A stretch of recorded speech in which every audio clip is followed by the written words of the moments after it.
चीज़ों के मूल्यांकन के बारे में जानना चाहते हैं? क्या आप कुछ अनदेखा कर रहे हैं? रिक्त स्थान की पूर्ति कैसे करते हैं?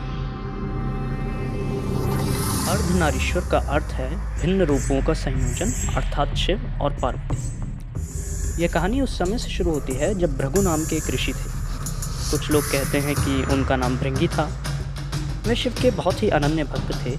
तो एक दिन वह भगवान शिव के दर्शन करना चाहते थे, इसलिए उन्होंने कैलाश जाने का फैसला किया। वह केवल शिव के प्रति समर्पित थे, इसीलिए जब उन्होंने देखा तो पाया कि देवी पार्वती भगवान के बगल में बैठी थी। तो उन्होंने पार्वती को नज़रअंदाज कर दिया और केवल शिव की परिक्रमा करना चाहते थे, इसलिए वे चल पड़े।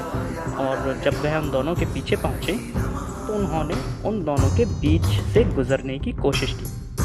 पार्वती ने उन्हें सबक सिखाने का फैसला किया और थोड़ा सा शिव की ओर खिसक गई ताकि वह प्रवेश ना कर सके।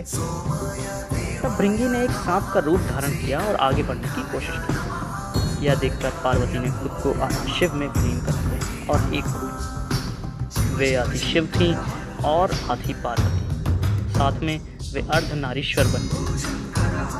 जब भृंगी आगे नहीं बढ़ सका तो उन्होंने चूहे का रूप धारण कर उन दोनों को कुतरने की कोशिश की ताकि वह अपने स्वामी से अलग हो सकें और उनकी परिक्रमा पूरी हो सके। यह देखकर पार्वती बोली, भृंगी, तुम्हारी स्वामी भक्ति अतुलनीय है। तुम माता की उपेक्षा कर रहे हो, तो अब तुम्हारे शरीर में तुम्हारी माता दिए गए सारे द्रव्य खत्म हो गए। तो ऐसा कहा जाता है कि बच्चे को रक्त और मांस अपनी माँ से और हड्डियाँ और मांसपेशियाँ अपने पिता से मिलती हैं। इतना कहते ही भृगु के शरीर से रक्त और मांस गायब हो गया। वह इतना कमज़ोर हो गया कि अपने आप खड़ा नहीं हो सका और ज़मीन पर गिर पड़ा। अपनी गलती का एहसास होने पर उन्होंने माँ पार्वती से क्षमा मांगी। तब पार्वती ने उन्हें तीसरे पैर का वरदान दिया ताकि वह खड़ा रह सके और अपना जीवन जी सके। तो हम सभी जानते हैं कि भृंगी को स्त्री का भी सम्मान करना चाहिए था। अर्धनारीश्वर हमें बताता है कि स्त्री और पुरुष दोनों समान रूप से महत्वपूर्ण हैं, लेकिन और क्या, यह पूरक चीज़ों या उन चीज़ों का मूल्य है जो हमारे लिए खाली स्थान भरते हैं और हम उन पर ध्यान नहीं देते और उन्हें महत्व नहीं देते हैं। ये क्या है? एक पानी की बोतल जो हम सभी ने कभी ना कभी या शायद रोज़ाना खरीदी होगी, लेकिन क्या हम इसे महत्व देते हैं? हम में से अधिकांश नहीं। हम पानी पीते हैं और ये कर देते हैं। क्या हमने कभी इसका मूल्यांकन किया है? क्या उन्हें दोबारा कभी इस्तेमाल किया गया या कम से कम इसे सही जगह पर फेंक दिया गया? क्यों? क्योंकि हम भृंगी बन गए हैं और इसे नज़रअंदाज कर रहे हैं। हम सभी जानते हैं कि हमारी अज्ञानता के कारण प्रकृति को क्या क्या सहना पड़ता है। क्या हम इसे तब समझेंगे जब वे हमें शाप दे देंगे?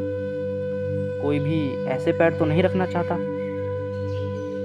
इतना ही नहीं, पूरकता के और भी उदाहरण हमें प्रतिदिन देखने को मिलते हैं। वे हमें बहुत सी बातें अनजाने में बहुत अलग तरीके से सिखाते हैं, लेकिन हम उन्हें नज़रअंदाज कर देते हैं। स्कूलों में भी हम विपरीत चीज़ें सीखते हैं। अगर हम मातृभाषा सीखेंगे तो अन्य भाषाएं भी होंगी, विज्ञान होगा, सामाजिक अध्ययन होगा। वे पूरी तरीके से अलग हैं, लेकिन फिर भी एक दूसरे के पूरक हैं। लेकिन हम उन्हें महत्व नहीं देते हैं, लेकिन वे जीवन में अलग अलग समय पर काम आते हैं।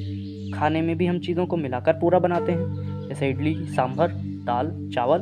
क्या हम इनको अलग अलग महत्व देते हैं?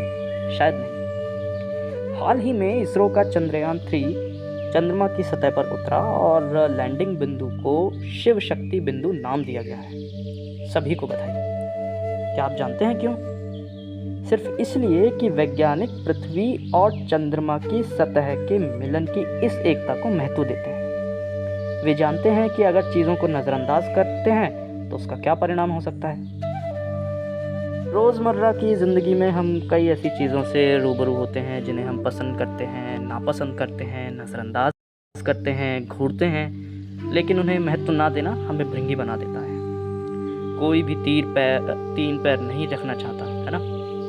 और यदि आप अपना जीवन सही ढंग से जीना चाहते हैं तो आप पार्वती को नज़रअंदाज ना करें और हर चीज़ को महत्व दें। ओम नमः शिवाय।